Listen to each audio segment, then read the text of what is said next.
Across Talaron, bards are known for spreading word of the greatest stories of generations. They are known for singing far and wide about the exploits of the world's mightiest adventurers. News around the world is often carried by the lungs of bards who do it for no more reason than love of music itself. They are also almost entirely responsible for half-breeds and are generally considered a nuisance by most, if not all, civilized people. But some are not content to merely sing about the exploits of others and instead seek life of adventure themselves. Often these adventurous bards are armed with little more than music, wit, half-remembered hedge magic, and massive heapings of luck for those who actually survive their first few battles. Though some try to strike out into new territory as if being an adventuring bard isn't new enough territory for them. Often these attempts end rather predictably, but sometimes a bard's inherent luck puts them in the perfect place at the perfect time, usually much to the great torment of those around them. For while normal adventuring groups can have their exploits fall prey to rumor and exaggeration over time, having a bard in the party means the exaggeration starts immediately. Bards are notoriously unreliable narrators even of other people's stories, so for their own, navigating the torrent of fluff, embellishment, hyperbole, and even outright lies can make it extremely difficult for even the most tenacious of historians to discover the core of truth. When this is applied to an already outlandishly exaggerated history for someone like Steve Spellslinger.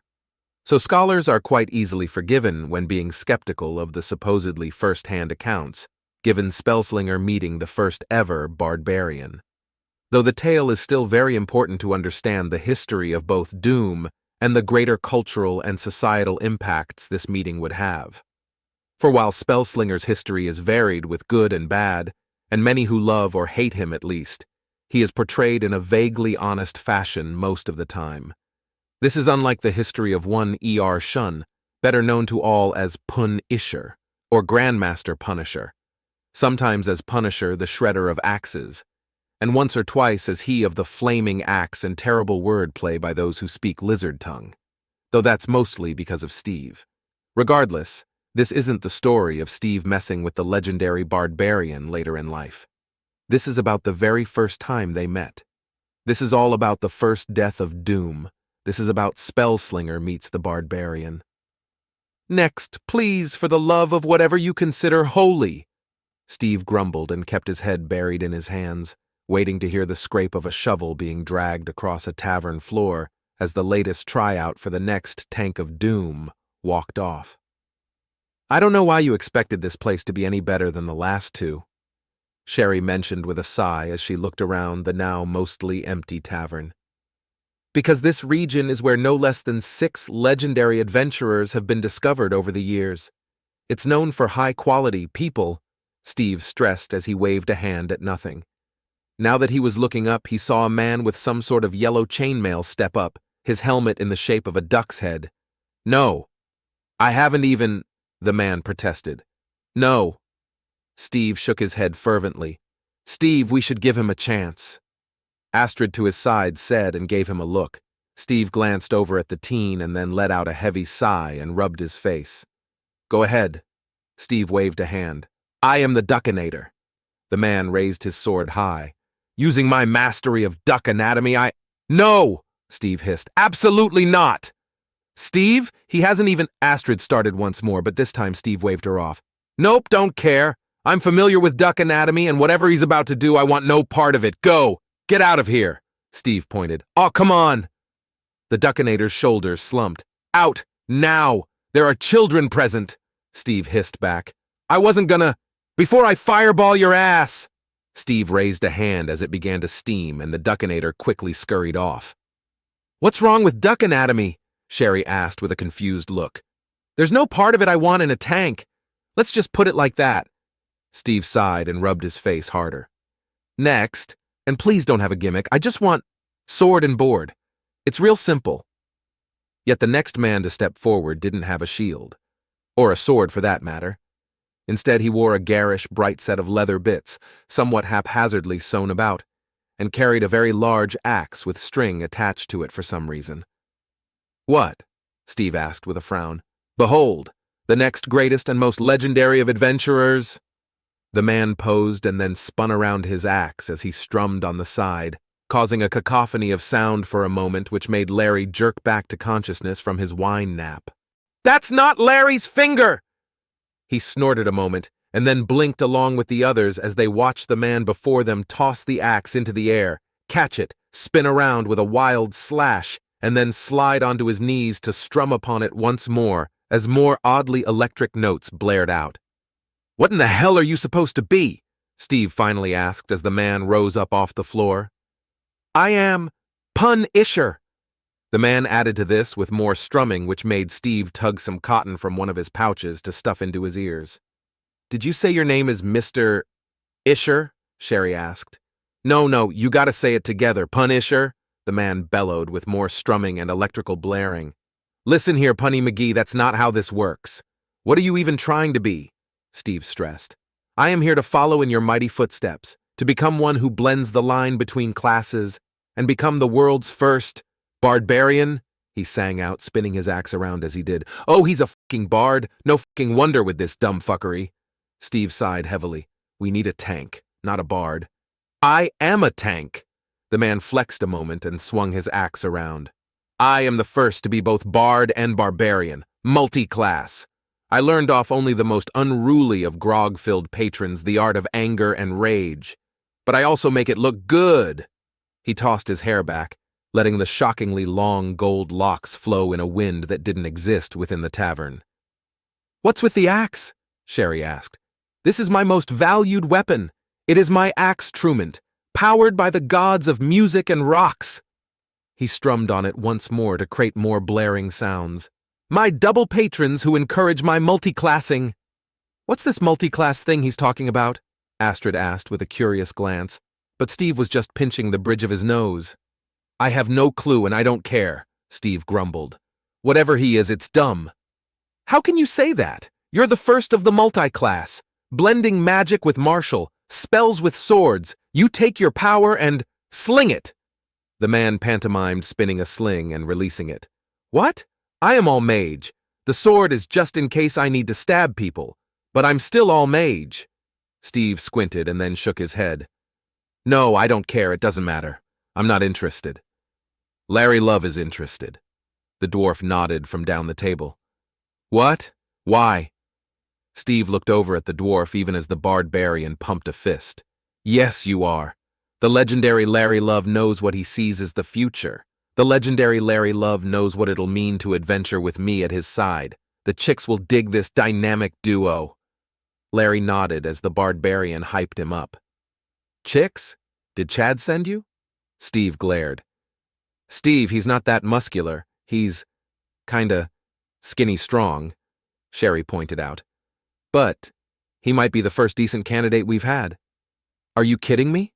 Steve gasped. "He's a bard. They're filthy. Our reputation is precarious enough as it is." "I think he's all right," Astrid mentioned. "Astrid, you know I care for you as a ward, as your legal guardian, but you don't get a vote. You're not part of Doom." Steve stressed, which made the teen Nord huff. "Why not? When I was part of Fenrina, you dragged me along to all kinds of dangerous missions," she pointed out. "Because you were part of Fenrina, a 7-foot-tall mountain of muscle and energy that only a deranged husky can bring forth. But you can't cast magic, and you don't like stabbing people, and you can't shoot a bow."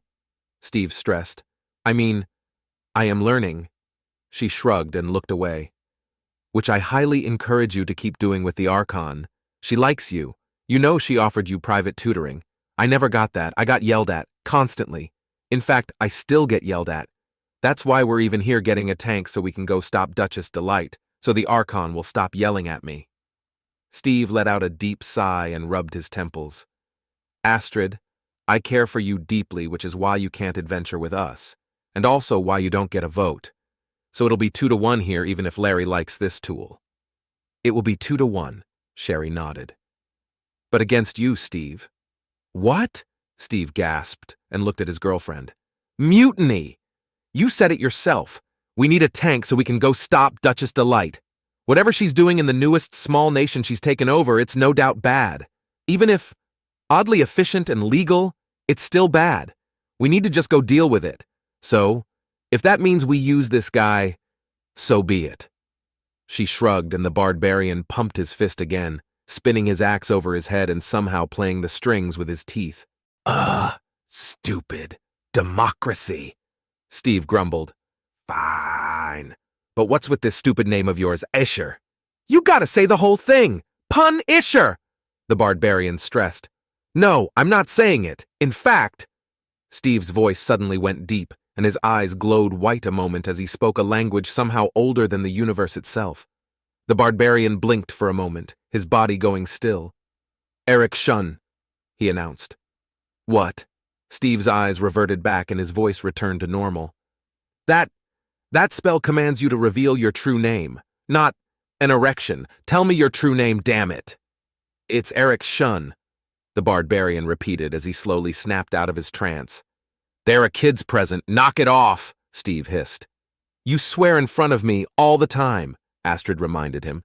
Astrid, swearing is part of my fucking culture, and you know that. I can't help it. It's still no reason for this guy to get away with potty talk. Steve waved at the man again.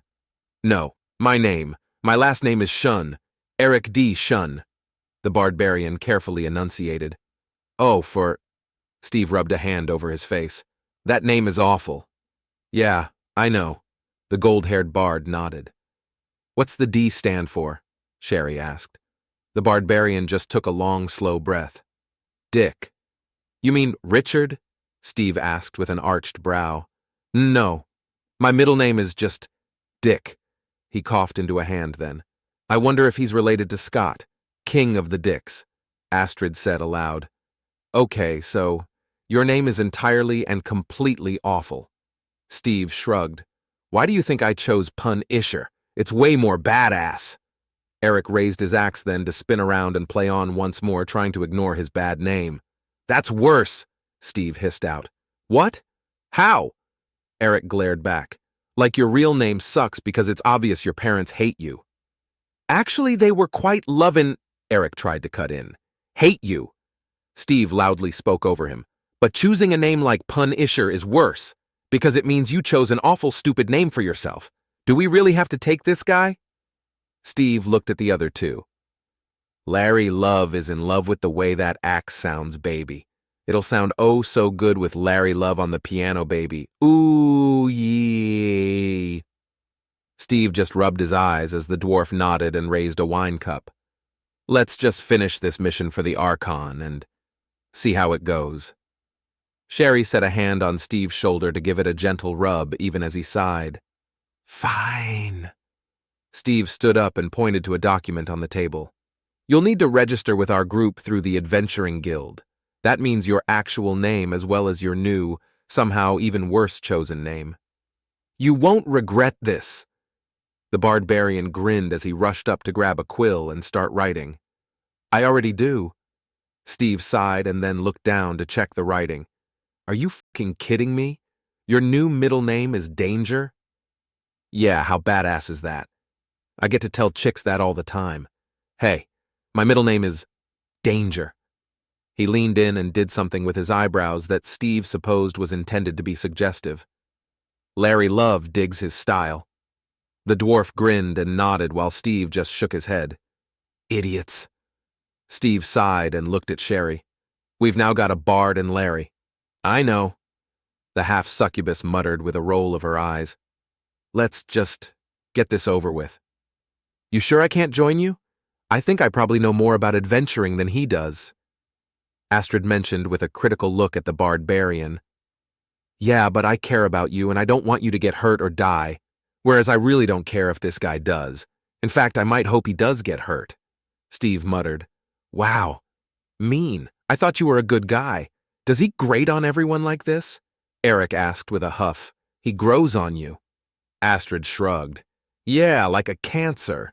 Steve snorted with a cross of his arms. Then as the others looked at him, he blinked. Aw, shit, we were talking about me, weren't we? Fuck. I burned myself. Gah! I'm off my game. He tossed his hands up a moment. Forget it. Astrid, you're good to head back to the Archon? I'll take the other directly to whatever new little duchy the Duchess Delight has somehow conquered. Her plots are weird, aren't they? It's like all she wants to do is make vast amounts of money, but in strange ways. Astrid nodded slowly. But yes, I'll give her a call. I'll see you guys when you get back. All right. But seriously, go tutor with the Archon. You can totally be an adventurer. Eventually. Steve set a hand on Astrid's shoulder a moment, and then pulled back to look at the others. All right, assholes, let's grease this pig. Oh, are we greasing something? I brought my own, Eric announced. Brought your own what? Steve looked over and saw the Bardbarian smearing some sort of glistening oil over his mostly bare and hairless chest, while his leather and hair fluttered in the breeze that still didn't exist in the tavern. Steve just glared at him, and then Sherry. Would you prefer the Duckinator? She countered, which made Steve hiss and then pull out his spellbook. This cannot be over fast enough. Hey, Eric, you ever teleported before? He asked. No, why? The bard stopped greasing himself up and tossed his hair a few times to let the golden locks truly whip around. Try jumping, Steve suggested as he prepared to cast the spell. Why? Does it look cool? Eric grabbed his axe once more and jumped up, just as Steve finished his spell, which meant it cut off his momentum as they shifted across the planet, and the bard tumbled to the ground. Or he would have, except he somehow tucked his legs and rolled so he could spring to his feet with a strum on his axe trument and let his hair billow behind him. Oh man, I bet that looked so awesome. Fucking acrobatics, Steve muttered, spoiled of his fun. But then he took stock of where they had ended up. They were standing near a town center that seemed slightly off. Steve couldn't put his finger on it at first. Looking around, he saw plenty of tall, well-built structures, clean streets, trees along the sides for some shade, apart to one side, and what few people he saw were all well-dressed. They were also besides a clean blue moat, before a white castle standing proud in the city center. What the fuck is wrong with this place? Steve asked aloud. What do you mean? This place looks really nice, all clean and well-built, like a great city for a legendary adventurer to get a start. Eric gave his axe trument a quick strum once more. That's it, that's what's wrong. Cities don't look like this. Steve waved a hand around. There's no shit. This isn't Almera, so they don't have proper water pipes, yet there's no shit running through the streets. And this place smells... He took a deep sniff. Clean. Cities outside of Almera, and elf places, I guess. They don't smell clean. They smell like shit, literal shit. And look at the people on the street. They aren't bustling or hustling, they're just, like, standing around or walking in patrols. He's right, Sherry muttered. It seems fine to me. Look how attractive everyone is. Eric waved a hand at some people walking by. They were all blonde and rather incredibly good-looking, but Steve narrowed his eyes as he saw them. Their features were too smooth. Not even the Bardbarian was that crease and wrinkle-free. Magic? Otter still was when he saw a muscular blonde man in armor that looked too nice and clean to have ever been used, jogged into the town center and pulled a box out of his pocket that was far too small to hold such a box. Bag of holding? Woo! Magic box! Hey everyone! Look at the stuff I got in this magic box, everyone! Even as he opened the box, a bright light shone from it, and he pulled items out that made no sense to Steve. Some kind of food, a bucket of paint, and a horse? What the fuck? Steve watched the man pull an entire horse, which was purple for some reason, out of the small box and then climb on and ride off. I am so confused. I think we should talk to that guy. Eric pointed to a glowing man standing under a banner that said Premium Adventuring. Also, why is he glowing? It's a minor magic cantrip, but I don't get it either. Steve muttered and walked towards the man. Hi there. Are you all new adventurers? Have a new adventuring pack. He handed them each a basket. Steve looked into his basket then. Bread, apple juice, a shitty iron dagger, and a green hat. He pulled out the small pointed hat. Eric had already placed his on his head. How do I look? He asked as he struck a pose. Like an idiot. So, no different from before. Steve muttered, and then pulled out a small piece of paper at the bottom of the basket. What's this? 50 delightful dollars? That's what we use for currency around here. The glowing man grinned. Would you like to exchange gold for more delightful dollars? Oh, sure. What's the exchange rate? Eric pulled a few coins from a pouch then.